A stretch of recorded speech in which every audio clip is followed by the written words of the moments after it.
Hello,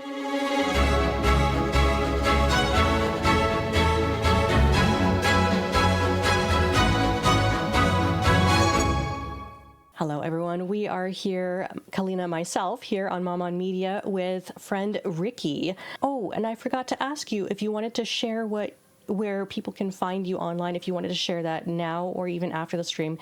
But for starters, can you tell me a little bit about you? There's an extra question before we get into the meat of our story and how we parent with games and screens. Well, hi, I'm Ricki, and I am 26 years old. I am a mama to 3 little girls. I love to do lots of crafting, and I also stream lots of games. So my hobbies kind of dabble a little bit. But fun fact, I just moved into my new home, so I have been very preoccupied with that lately, as of lately. Oh my goodness, congrats on the new home. How's it feeling? Is it starting to feel like home just yet? No, I don't think it will feel that way till we paint. Oh, painting. I can't wait to paint. But I will tell you this. We just finally got our washer and dryer, and boy, does that feel good. Oh, that's, you've hit adulting when you're excited about appliances. Since I know that you are a parent, I know you are involved with social media and also with gaming. Excuse me, my voice is cracking. So what types of media entertainment did you grow up with? Like TV, radio, computer, tablets, phones, smartphones, console gaming, handhelds, etc. What did you have as a youth? Well, we did have a TV growing up, and we just started with just a simple TV. We also had a simple computer. Of course, a lot of my time was spent with TV as of my early years because I was too young to play on a computer or know how to use it or whatnot. We also had a few fun consoles, like we had an Xbox, we had an Atari, we had a little Pac-Man box, and eventually when I got older, we ended up getting a Nintendo DS. So I grew up with quite a few things. I got really obsessed with TV growing up, and then eventually it turned into computer gaming and getting really obsessed with computer gaming around 12 when I played my first game, Nancy Drew, The Phantom of Venice. Which is actually what I'm playing right now. It's been 8 years since I last played it, and oh my goodness, oh, the nostalgia. Aside from spending a lot of time on it, did that influence you in any sort of way in becoming the adult you are today? In hindsight, looking back, how things were done then, how you played, how you interacted, do they influence you how you are now? Yes, I would say it influenced me. In one way, it's just that's just how I like to spend my time. Like, I like to keep involved with, like, movies and stuff like that. I quote a lot of movies in random moments of my life. And it's actually how I spend a lot of time with my husband and how we interact with each other. I know that for sure that computer gaming became like a source of like stress relief for me.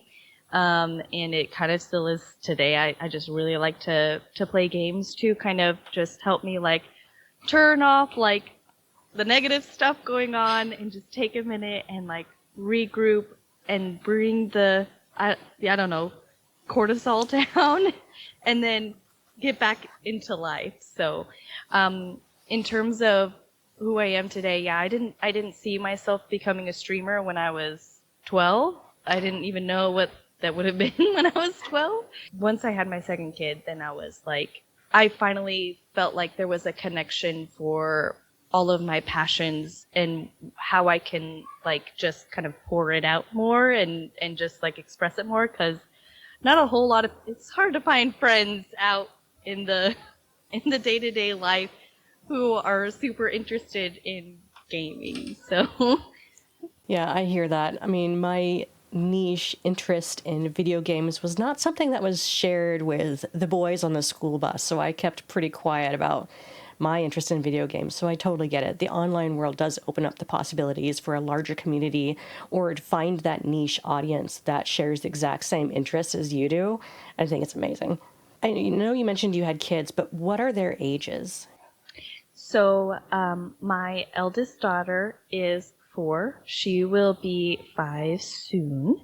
My second eldest is 3, and my youngest is turning 1 soon. That's a big milestone. Oh my goodness, 1? I would ask you so many questions about parenting, about where you're at with that 1-year-old. Oh my goodness. What does screen time look like for your kids? Do they share screen time with you? Do they use the devices themselves? I know they're pretty young, and maybe other friends or families. Do they interact with devices with your children? We have, I gotta say, this is something I'm proud of, but I'm still humble about. We worked really, really hard to hold back screen time for our kids, because we felt like if we could just start off in this stage now, it'll be easier for us to control it in the future and to help them with it and have a good, healthy attitude towards it. They do have some screen time, but it's not like an allotted, like every single day you get to have this many minutes of screen time. It's more like we do it when we really feel like we need it. Like if I notice that the kids are like running around and it's too cold for them to go outside, I will turn on a little YouTube video that gets them moving, like a yoga class or a ballet class for toddlers. And that is one thing that they get really excited about. We do a lot of like audiobooks through YouTube, which can be very helpful. They do have a few shows that they watch, but they don't get to watch it very often. And when they do, it's like maybe 1 or 2 episodes, just so that mom can get a little bit of more work in. But I try not to. In terms of family and friends, I'm also very happy to know that my family is very good at understanding how much we try to limit screen time and not like hinge on it too much. And so a lot of my family members are very helpful. There have been some times where random people will try to introduce stuff to our kids and we're like, well, no, they're not old enough for that yet. Or we I'll divert their attention myself by interacting with them on something else. That way they're not so hooked in. Of course, a few things have slipped through and they keep asking about those things and I keep saying, well, that was different and that we're at home and so that's different. So, yeah. I love that. I love that reasoning too. Trying to divert that is huge. And you know, as someone who's got ages just a little bit older than yours, they're getting kind of clever in remembering some of these. And I'm surprised by their memory from like 3 years ago when they were barely talking, that they remember that one show. Like, oh no, Right. dear, we're not going to turn that one on. But I'm impressed that you remembered. So. Oh, my kids, they never would have recognized like certain characters from a TV show, and now if we walk around, oh, there's so and so, and I'm like, you literally watched less than an episode, and you are so fixated on it. Their minds are amazing because they absorb so much and so quickly, and they remember things that you would not expect them to. It's hard because they can easily get into something so fast and not drop it. So I appreciate that. And that goes with not just, I want to be careful with how I use the word addiction, but getting hooked on a topic or a theme or a show, but also with remembering these things and asking about it later. I have noticed that for my eldest child, we've even seen some behaviors that we're nervous about. Like, we see that she has a favorite movie and she is only wanting to talk about that movie with people. Like, she doesn't want to talk about anything else. And we didn't intend this, of course, when we first watched it. And of course, we didn't overplay it ourselves. We weren't like, oh, remember this and remember that. But she won't let go about it. And her favorite song is from the movie. So if people talk about that movie or ask her what her favorite song is, it's not, some songs that we sing almost all the time. It's this one thing from this show. And it does raise questions for us to be careful. What is it about that show that made a difference? And this shows early signs to us that we need to start making sure that we talk to her about trying new things and being okay with not just thinking about this one thing all the time.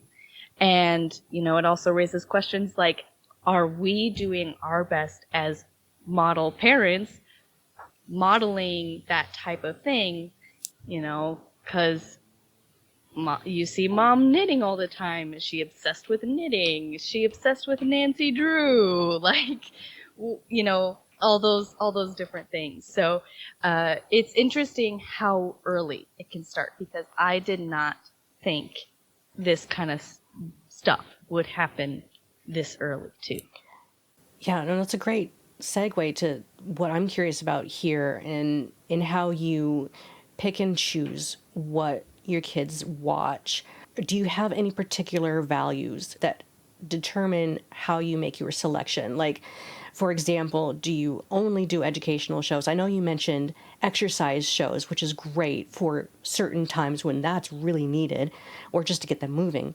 Or perhaps, are you a parent who will restrict absolutely every PG-13 content? Or, what kind of beliefs, what kind of values that you try to align with in choosing what your kids consume in media? Well, that's a big one, because there's so many different things. I feel like there's obvious things that we avoid. We don't want any things that has language in it.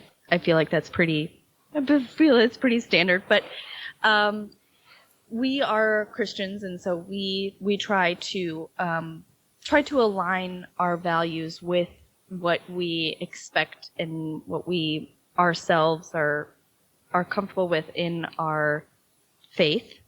And so that is one of our top things that always filters out whatever it is that we don't want to see. Something that we try really hard is to find shows also. I know this sounds a little weird, and maybe I'll try to explain this as best as I can. Shows that aren't super bright and fast paced, because they are so overly stimulating that the kids, I can't prove this on a sheet of paper, but their brains kind of just shut off and they don't process anything that they've seen. They're just kind of almost mesmerized by the things that are on the screen. Their eyes are just glued, and we notice that afterwards they're super cranky. They'll start throwing a fit. So we know that those types of shows, they are just not good for them. Not to say that it's bad for everybody. It's just that our kids aren't handling it well. We do try to do educational shows whenever we feel desperate. So if there is a day where I feel sick, instead of trying to just turn on a bunch of movies that we don't think about or whatnot, or we haven't even seen, we have to see it first. That's our number one rule, is we have to see it first. But we do educational shows when we can. So even things just live animals, a live puppy cam. The kids love to see that. There's an actual picture video of an actual being, whether it's an animal or a human. We like shows that have actual faces on them instead of animated things, because again, with the animated stuff, it can kind of get towards that high engaging, super fast paced, super bright type shows. Not saying that that's always the case, but that's something that we've typically seen. But yeah, so mostly educational shows, shows that little short videos that get them moving. Do a lot of like musical stuff like The Wiggles. They like I love the a lot. Wiggles. I love the Wiggles. We definitely like have like cutoffs. We definitely don't do PG-13 as of yet because like they're still young. I mean, when they're older and their maturity shows up more, then maybe we'll consider certain ones. But we generally allow most, if not all, rated Gs. Just because it just feels like we can trust it when it's G. PG can be tricky. You know, even with PG stuff, like we'll see things like ghosts and monsters and stuff like that, and the kids aren't ready for that. I notice, like, the kids aren't ready for that. They get scared with some things that I'm like, oh, okay, that's scary for you. Okay, we'll move past that. I didn't realize it would be scary. As a kid who grew up off of TV, I didn't think it would be scary. But, you know, I have to remember, you know, we're less than 5 here. We gotta keep it slow. But, yeah, I hope that answers your question. I got a couple things to bounce off of that. One, I'm impressed that you mentioned the fast-paced, bright colors, less than 3-second clips. Just yesterday, I was looking at, I don't know, it must have been something on social media because that's where I was at. But it was talking about the research done on the fast-paced. I'm not going to name names because there were specific names of shows, and I might just actually get into that later. It's effective in marketing. It's so effective. It really grabs kids' attentions, but it just turns them into, I don't want to say zombies, but they're so like hypnotized and enthralled by it because it's so bright, so fast, so colorful, so just continuous. It can be challenging for my kids. My kids had the same kind of temperament afterwards watching content like that. And yeah, when it comes to like the scary stuff, I was this is a side story.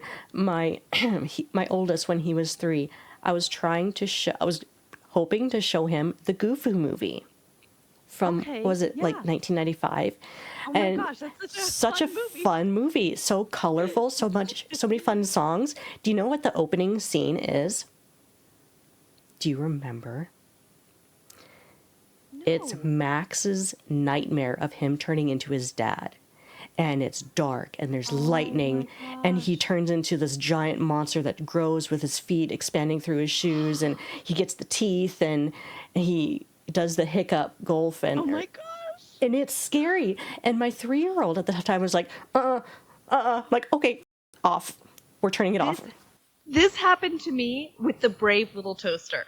No, I remember that show. That scene where they get in that repairman's shop or whatever, where he like takes out the parts and stuff, and then he like puts them into weird like Frankenstein type things, and the song comes on, and it literally is this giant clown towering down, and like everything's red, right? Everything's red.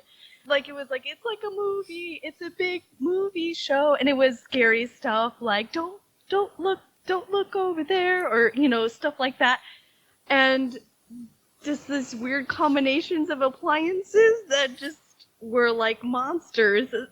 And I felt so bad. I was like, oh, kids, you gotta see this. It's a Brave Little Toaster. It's the cutest thing ever. And this song comes on. I'm like, oh my gosh. They're like, what is this? This is scary. I felt so bad.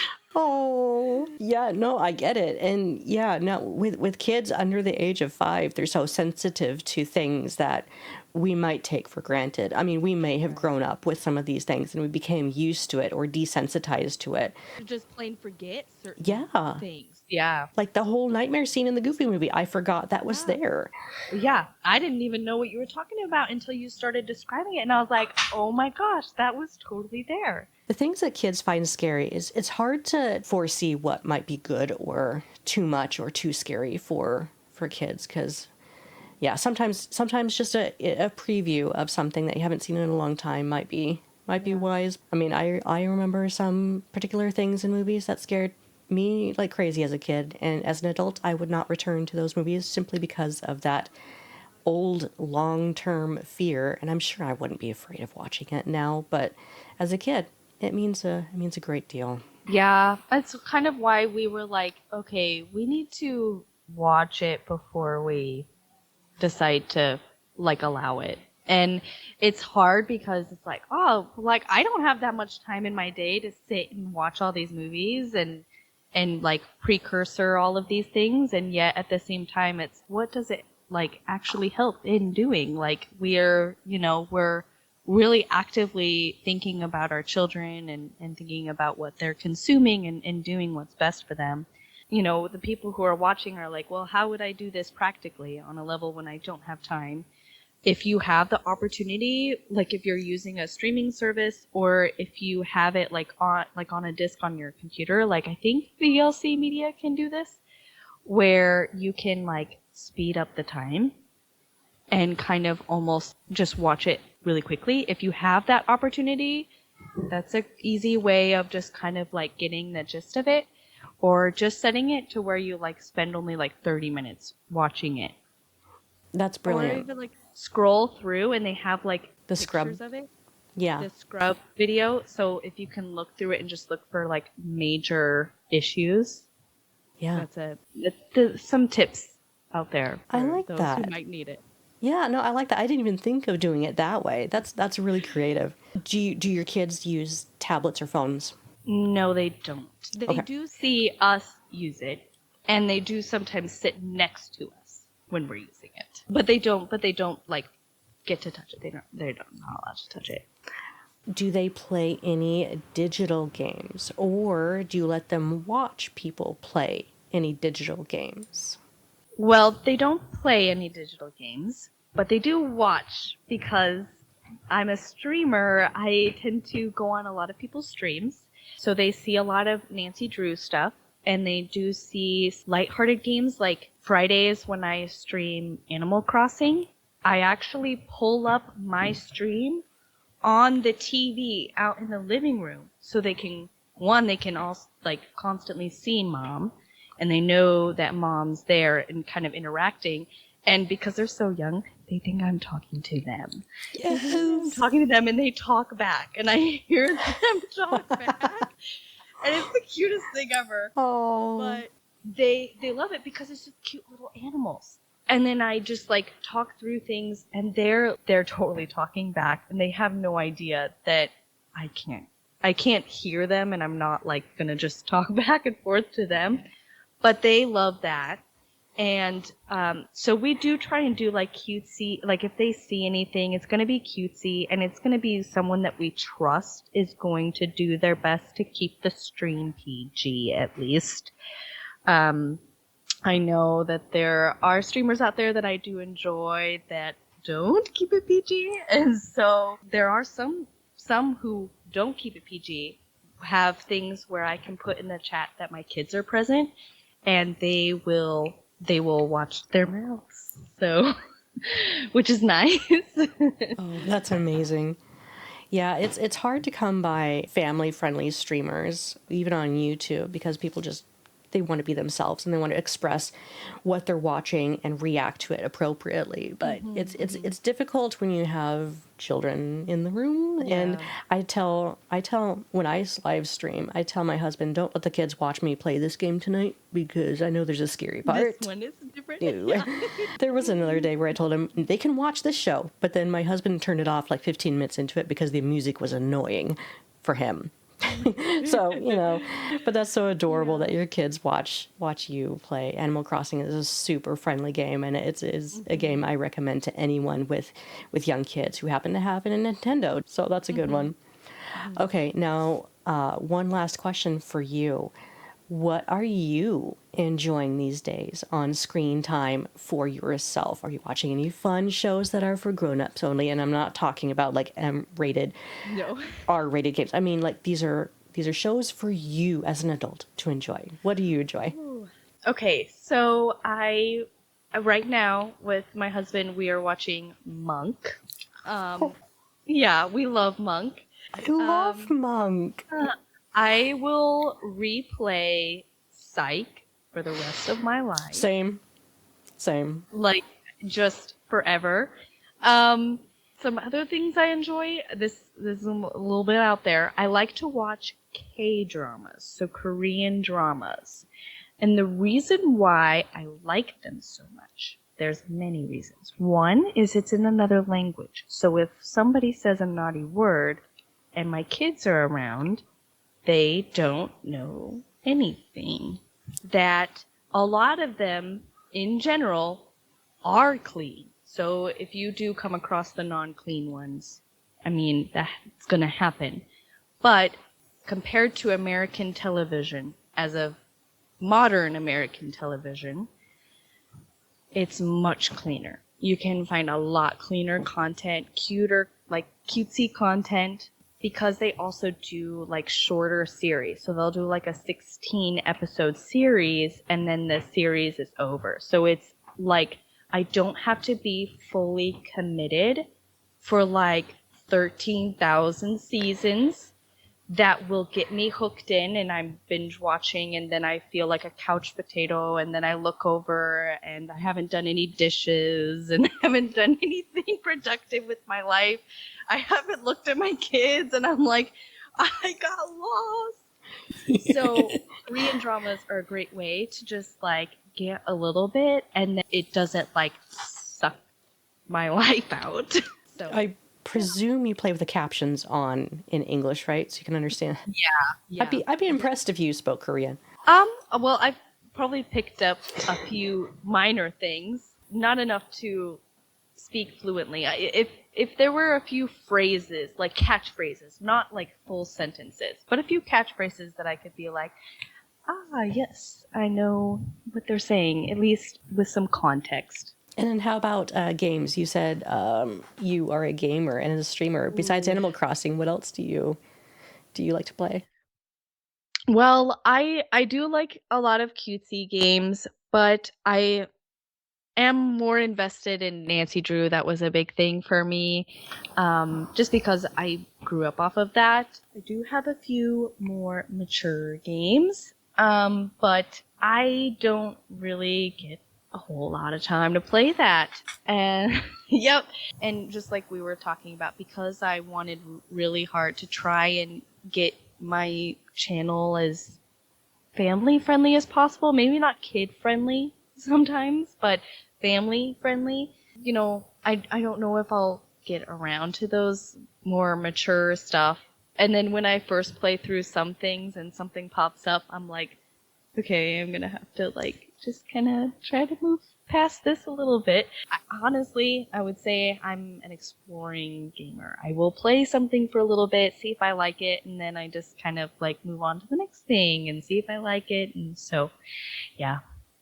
Awesome. Well, thank you so much for chatting with me about all of these things. I know it's a very difficult area as a parent to navigate, especially with young kids. And I mean, you were privileged to have a few consoles growing up, but understanding what did parents do back then and how did they regulate our consumption of media? There was a lot less of it back then. So I don't know how much we were worried about it.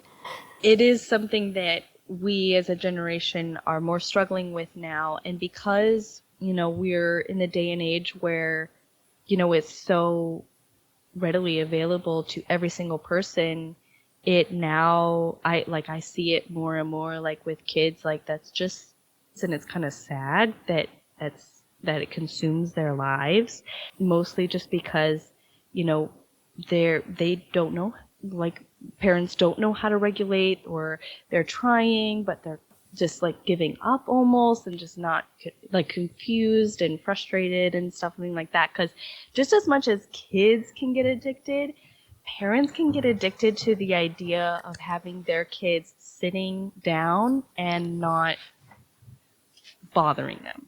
Hear, hear. And I have to thank my husband 1,000 times for this, because he was the one that was like, I want to get this right away. I just want to double down on this right away, because if we don't do it now, it'll be harder for us in the years to come.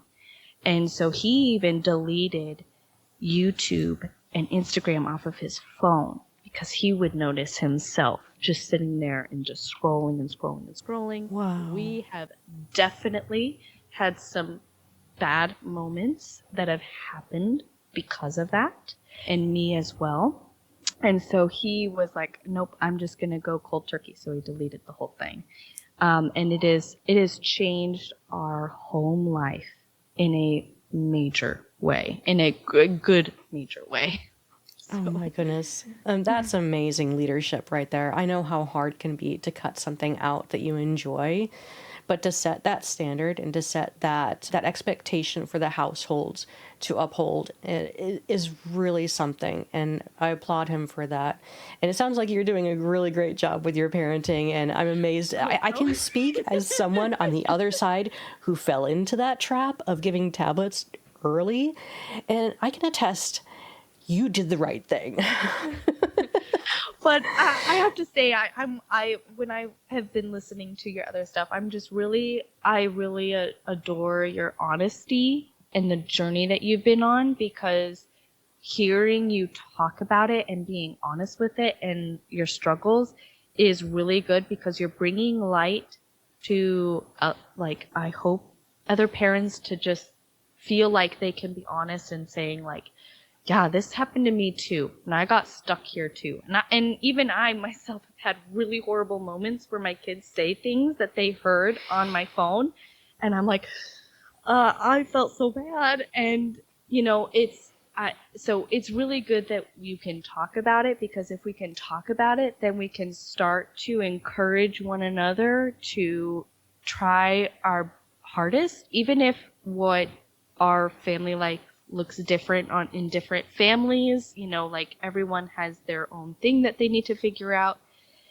and there's no real judgment there. But if we can just get the ball rolling and people talking about it more, because I do genuinely think that people are afraid to talk about how much screen time do they have, how much time is it really, and just being able to be honest the moments that you feel low about it, and the times that you feel stuck in it. So I really appreciate your stories, and I really appreciate your advice, and I love what you're doing with this podcast already. The moment I saw it, I was like, oh yes, somebody's talking about it. Oh, I appreciate that so much. And I couldn't have said it better. This is definitely an area I think we could definitely be talking with each other about, and learning, and not guilting each other with how we're doing things, because it is a struggle for some of us. I mean, I get it. Let's talk about the struggles. Let's talk about the guilt and the shame, and let's confess where we're at, and come up with other great ideas on how we can do things differently or even better, because this is quite the journey.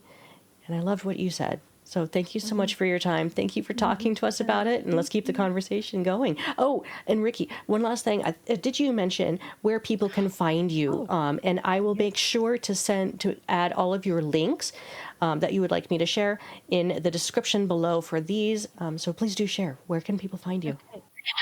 You can find me on YouTube as Lighthouse Gaming, and you can also find me on Twitch as Lighthouse Gaming 26. 26. Got it. Okay. And that's it? YouTube and Twitch? And Instagram. You can find me on Instagram at nd.crafts23. Sorry. I knew you had it there. I wasn't sure if that was a promotional bit or not. But okay, awesome. So check out Ricki on all of her platforms, and we'll see you guys in the next podcast. Thank you, Ricki. Thank you so much. Thanks for listening. If you are a parent, child caregiver, teacher, doctor, researcher, or work in video games or in media that produces content for kids, I would love to have you on the show to hear your unique perspective, insight, and experiences. Reach out to me via email at kalinaherman@gmail.com. That is spelled C-A-L as in Legos, I-N as in Nancy, A-H-E-R-M as in Minecraft, A-N as in Nintendo, @gmail.com. You can also find me on YouTube, Instagram, and Twitch with my greater brand name, StoryRetold. That is one word. You'll know that it's me when you see an illustration of a red panda on an aqua background. Enjoy your next show.